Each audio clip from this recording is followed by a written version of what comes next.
साथियों नमस्कार, मैं रागिनी पुलपवार, वास्तु सलाहकार। आज आपसे वास्तु में कुछ विशेष टिप्स लेके आई हूँ। आज मैं बात करूंगी वास्तु की दिशा साउथ वेस्ट के बारे में, जो कि हमारे दक्षिण और पश्चिम की दिशा, दक्षिण और पश्चिम के मध्य की दिशा होती है।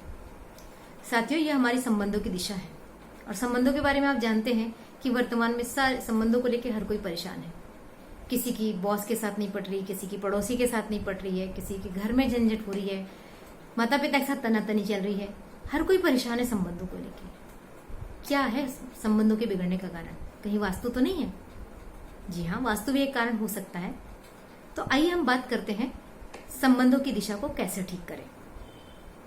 साथियों, उसके पहले अभी तक आपने यदि मेरे चैनल को सब्सक्राइब नहीं किया है तो आप मेरे चैनल को सब्सक्राइब कर दीजिए।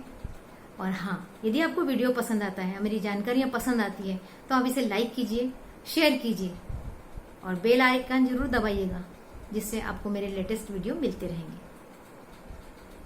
चलिए बात करते हैं साउथ वेस्ट दिशा की। साउथ वेस्ट की दिशा यानी कि संबंधों की दिशा, स्किल की दिशा और पितरों की दिशा। आपने देखा कितनी महत्वपूर्ण दिशा है। तो इस दिशा का घर में संतुलित होना तो बहुत जरूरी है। तो कब असंतुलित हो जाती है? कई बार ये प्रश्न उठता है, अनेक लोग ये प्रश्न करते हैं कि हम तो बरसों से उस घर में रह रहे हैं, हमारे संबंध बड़े अच्छे थे, लेकिन अचानक हमारे 1-1.5 साल से संबंध खराब हो रहे हैं। ऐसा क्यों हो रहा है? घर तो वही है। तो जानते हैं क्यों ऐसा अचानक से हमारे संबंधों में खटास आना शुरू हो गई है, या धीरे धीरे खटास बढ़ क्यों रही है? जब कभी वास्तु के किसी दिशा में एंटी एलिमेंट आ जाता है, एंटी एक्टिविटी होने लगती है या एंटी ऑब्जेक्ट आ जाता है, तो वो दिशा असंतुलित हो जाती है। ठीक ऐसा ही साउथ वेस्ट के साथ होता है। साउथ वेस्ट में यदि उसका एंटी एलिमेंट वायु तत्व आ जाए, यदि उसका एंटी एलिमेंट जल तत्व आ जाए, अग्नि तत्व आ जाए या आकाश तत्व आ जाए, तो उस तत्व को, पृथ्वी तत्व को इनबैलेंस कर देता है। एंटी एक्टिविटी मतलब जो साउथ वेस्ट में होने वाली एक्टिविटी होती है, उसके अलावा जो भी एक्टिविटी आ जाएगी, वो यदि वायु तत्व से संबंधित है, वो यदि जल तत्व से संबंधित है, आकाश तत्व से संबंधित है या अग्नि तत्व से संबंधित है, तो वो दिशा को असंतुलित करेगी। उसी प्रकार एंटी ऑब्जेक्ट मतलब सामान, कोई ऐसा सामान जो उस दिशा में, उस दिशा का नहीं है, तो वो असंतुलन पैदा करेगा। कैसे जानेंगे कि एंटी एक्टिविटी क्या है, एंटी ऑब्जेक्ट क्या है, एंटी एलिमेंट क्या है? बताते हैं। जब कभी इस दिशा में पेड़ पौधे आ जाते हैं या हरा रंग आ जाता है, तो ये दिशा असंतुलित हो जाती है। पेड़ पौधे यानी कि हरा रंग यानी कि वायु तत्व की दिशा, तो एंटी एलिमेंट हो गया। नीला रंग आ गया, पानी आ गया, या लहरिया आकार आ गया, या मिरर आ गया, तो ये तत्व इस दिशा को असंतुलित कर देते हैं, क्योंकि ये जल तत्व के गुण है। उसी प्रकार यदि यहाँ लाल रंग आ गया, तो भी ये दिशा हमारी असंतुलित हो सकती है। अब बात करते हैं एंटी एक्टिविटी। एंटी एक्टिविटी यदि किचन यहाँ है, साउथ वेस्ट में बहुत लोगों का किचन होता है, यदि किचन आ गया है, किचन यानी कि गैस और गैस यानी अग्नि, तो अग्नि क्या करेगी? हमारे संबंधों में आग लगा देगी। बात बात पे क्रोधित होना, लड़ना झगड़ना, कई बार तो बहुत हद तक मारपीट भी शुरू हो जाती है। तो ये सब अग्नि वहां जो होती है वो करती है या करवाती है।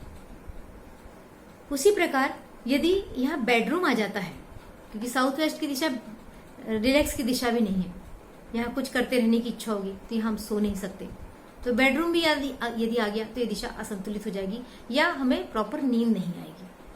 और यदि यहाँ टॉयलेट आ गया, तो टॉयलेट तो वैसे ही डिस्पोजल की एक्टिविटी है, निगेटिव एक्टिविटी होती है, तो टॉयलेट आ गया तो ये मान के चलिए आपके सारे संबंध, आपके कितने भी अच्छे प्रयासों के बाद भी डिस्पोज होते चले जाएंगे। तो टॉयलेट की एक्टिविटी तो यहाँ होनी ही नहीं चाहिए।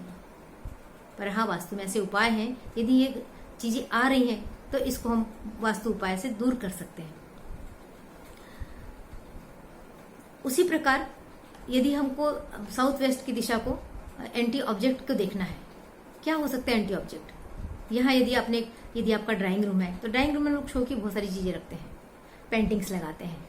यदि यहाँ पेंटिंग पे आप ध्यान दीजिए, कहीं पेड़ पौधे तो नहीं लगे हुए हैं या कोई हरा कलर तो नहीं है।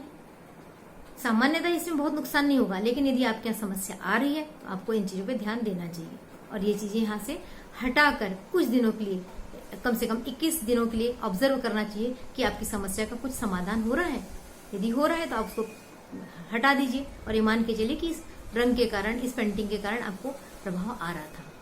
उसी प्रकार यदि यहाँ बड़े बड़े आईने लगे हैं, आपका ड्रेसिंग टेबल आ रहा है या आपके बेडरूम में, अलमारियों में आईने लगे हैं, तो आप इसे पर्दे डाल दीजिए या हटा सकते हैं तो हटा दीजिए। इससे ही आपका यह जोन संतुलित होना शुरू हो जाएगा।